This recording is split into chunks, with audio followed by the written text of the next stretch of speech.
Man, that was a great fight. Thank you very much. Did you, when you were in there in the chaos, did you feel like, oh, this is a good one? Yeah, especially the third round. I know first round and second round I had a hard time pulling the trigger. All of my fights, I got 11 wins now. 11 of them are by way of finish. And I never had to dig that deep. And if I would have turned into the beast I turned in the third round in my 2 fights in 2020, I would have won those. But I'm glad I learned from that. My coach told me, Charles, it might be 2-0 for him. Don't let it slip. And you can hear me while I'm on the stool. I said, I want to be a world champion. And world champion don't give up because it's the third round or fourth round or fifth round. They go in and get what they want, and I did it. I'm very happy. Yeah, I mean, we see that sometimes in MMA where they say, look, you're losing the first 2, and the fighter can't quite get the finish. Yes. So for you to do that, that's pretty rare, and it's pretty cool. Yes. Is that a highlight reel for you now, going forward? I think so. I think my favorite move of the fight also was the jump on the cage with the hammer fist. I did that in my second pro fight, and everybody enjoyed it.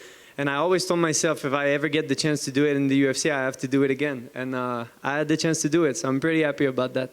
When you're in there, is there any hesitation in doing a move like that, or do you think, just screw it, I'm just going to go for it? No, the third round is the round that I feel the most myself. Back in TKO, I had so many crazy finish with cartwheel kicks or flying knees, flying push kicks. So I really felt myself, and I felt myself in the third round. Was he tougher than you thought he was going to be? Of course, but I knew he was a first round, second round-ish guy. I knew in the third round, that's when I was on the stool and I told everybody, no, I'm gonna finish him. There's no way I'm letting him off the hook. A couple of times I was like, okay, he can take a punch, and it's actually the first time in my career that I hurt my hands throwing shots. When he was laying on the ground and I was on his guard and dropping, I felt like the whole octagon vibrate, and I was like, if I hurt my fist, I hope you're hurt, man, because he was crazy tough. And hats off to him for taking that fight. Do you think anything's broken, or is it just bruised? Or? No, just bruised. I never broke any bone. I never had any concussion or bad stuff happening to me. It's actually, knock on wood. No, the only thing I have a stitch because we clashed head in the second round. But it's the first time I have an injury. So sorry, Mom, but I'm good.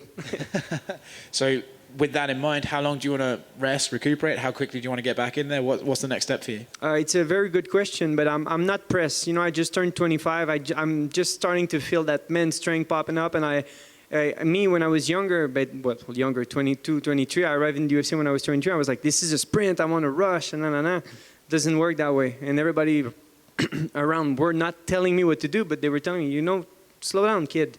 This is the long run. This is the UFC. This is not a game. You're playing with your health. You're playing with so many factors. So slow down. Keep getting better, slowly but surely. So, of course, I always wanted to fight Cub. I said that after my victory against Choi. We had some back and forth over Twitter and this and that. But I'm in no position to ask for a fight right now. I just beat a guy who came up as a bantamweight. No, I don't feel like I can ask anything to the UFC. The UFC are already very nice to me, allowing me to fight and giving me good fights. And once I rack up a couple of wins, I would love to get my hands on Cub. But I have great confidence in Mr. Shelby and my manager, Stefan, to find me another bout. Congratulations on a great performance and potentially a nice bonus as well. Yeah, thank you. Congrats on the big win, my man. Just to touch on that finish, if you could talk about it a little. So many guys want to headhunt and get that big kick or punch knockout, but you went to the body. Yes. What did the corner say, or when did you see that opening and took it? My last fight in Abu Dhabi, I had nothing on my opponent, and my opponents always have a big library of stuff against me. And when I knew I was fighting Rojo, I got 16 of his fights on the internet, and the fact that he's 33 years old, I know that the guy won't come up with new stuff too much. And I saw a lot of his fights, and a lot of his fights, he can take a good punch to the head, but not to the body. So third round, I was and he was trying to clinch me, and his knees were pretty weak. I felt like he was very tired.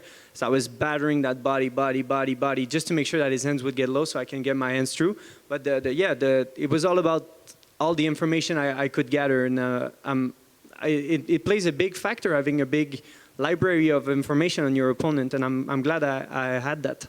Well done, man, because a lot of fighters say that they don't watch tape, but clearly I do. Excellent. Thank you, sir. Yes.